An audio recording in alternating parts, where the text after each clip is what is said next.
it's giving a lot more time for Shine to prepare. Jangbi managed to get an Overlord kill there.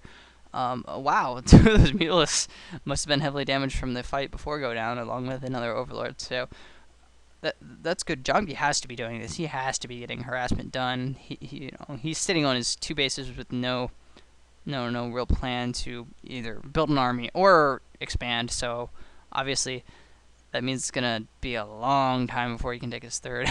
Shine's already prepared. He's got Zergling sitting in the logical 3rd for Sarah Reaver on this map. So oh wow, even has Burrow up. So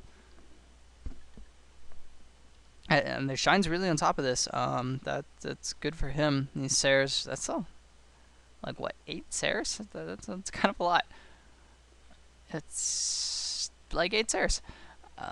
And they're coming around picking off Overlords, and they're gonna get some, but Sarahs are really expensive, and 1 Sarah or 1 Overlord, that doesn't work out economically for the Protoss at all, especially considering you're down a base typically at this stage of the game versus Zerg. So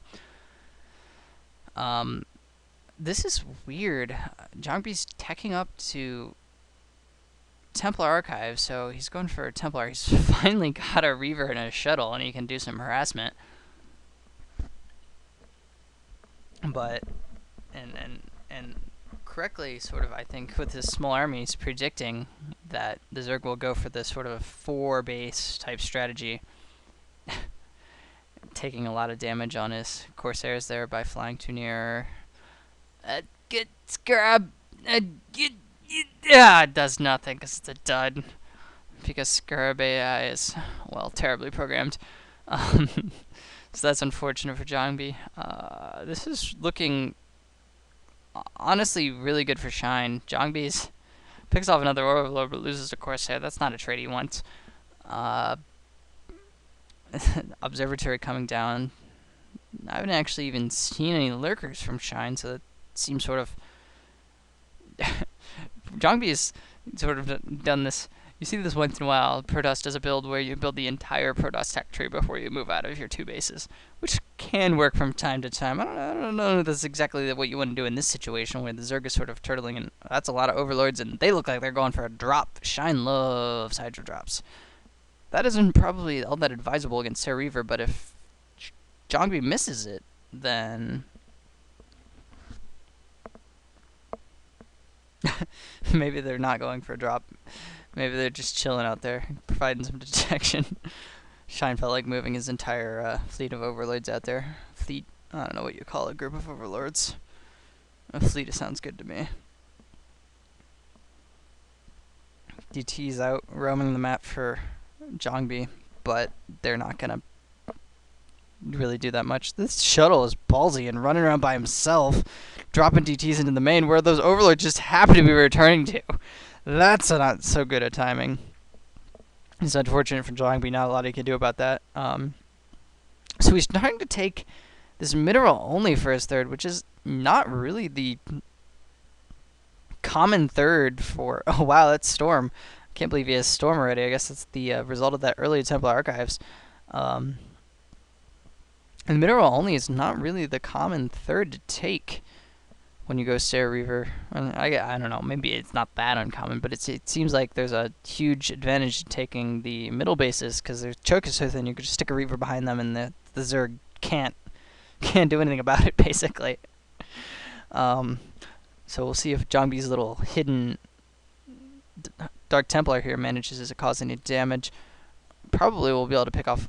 there's a drone going down. I imagine it's a Dark Templar. Or we can't see because we're seeing this nice little sign there. Yes, Dark Templar has 1 drone kill, and lots of Hydras following it around as it runs into detection and dies. Or not, but it's gonna die. So Jangbi's trying to move out here. I don't know that is gonna work at all. I'm pretty sure Shine has pretty much... He has all the map control he wants and needs. He's got control of his high ground here, and he's got 4 bases, and he's just going to macro up, get upgrades, build drones, and build lots of units. And I don't think there's anything Jangbi can do about it. He's trying to bounce around, trying to get positions here. Wow! 5 Hydra's died of one Scarab there, and that's obviously good for Jangbi. He even has observers because he built a whole tech tree. So wow, this little rush is being super effective, and everything's going down for Shine.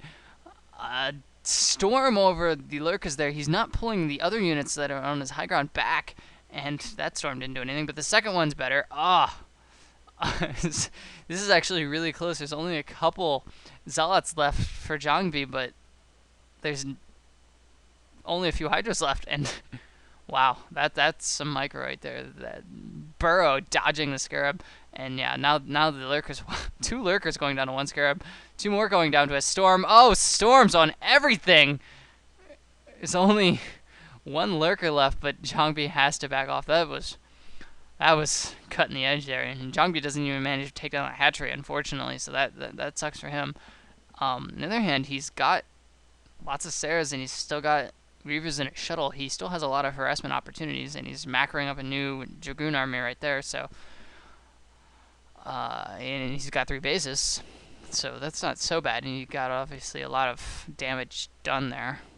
Protoss, you don't want to lose your army. That's not good for you. That being said, he seems in a pretty good position. Shine can't move out. He lost too many forces. Jangbi's picking up his 4th, and I can't see Shine stopping him. And 4 on 4 bases, 3 on 3 gas, that's not where Shine wants to be at all. So, kudos to Jangbi. He's responded to the initial problems very effectively here, and went for his crazy Protoss everything build, and it's worked. And okay, Corsairs are Imba versus Scourge. I don't think anyone's even gonna to fight that. Splash damage takes down all the Scourge, and Jangbi's trying to force his way up this ramp. That's pretty much, something I need to stop saying. It's the mark of someone who's confident in their play. He's challenging that ramp, even if he doesn't force his way up, he knows he's not going to lose a lot of his units there. And yeah, I think, I don't know. I don't really know. I have nothing to say on the state of this game at this moment. It's not looking so great for Shine. We're seeing a lot of bases up from Jangbi, and just now going for Hive. Shine hates Hive tech.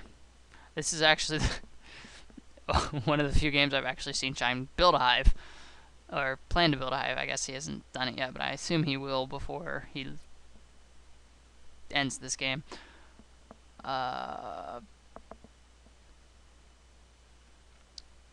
And that whole army of Zerglings and Hydras is not being scouted by Jangbi, and that's not good for this base. He's got some cannons down here, but cannons aren't going to be good against them. And he's pulling probes to try to defend his poor cannons, but this army is going to just rip through these static defenses. His whole army is over near Shine's base, so that's obviously not good for him. Wow. Epic probe defense. I don't know what happened to all those Zerglings. They just evaporated. He brought his shuttle back in case he needed to defend, but it was completely unnecessary. And now Shine's not in a good position. Jangbi has air superiority, he has army superiority, and he's on equal bases. Rockin' +2 attack upgrades, no armors or anything, but still. Shine trying to be cute and Scourge observers, but that's not going to be enough.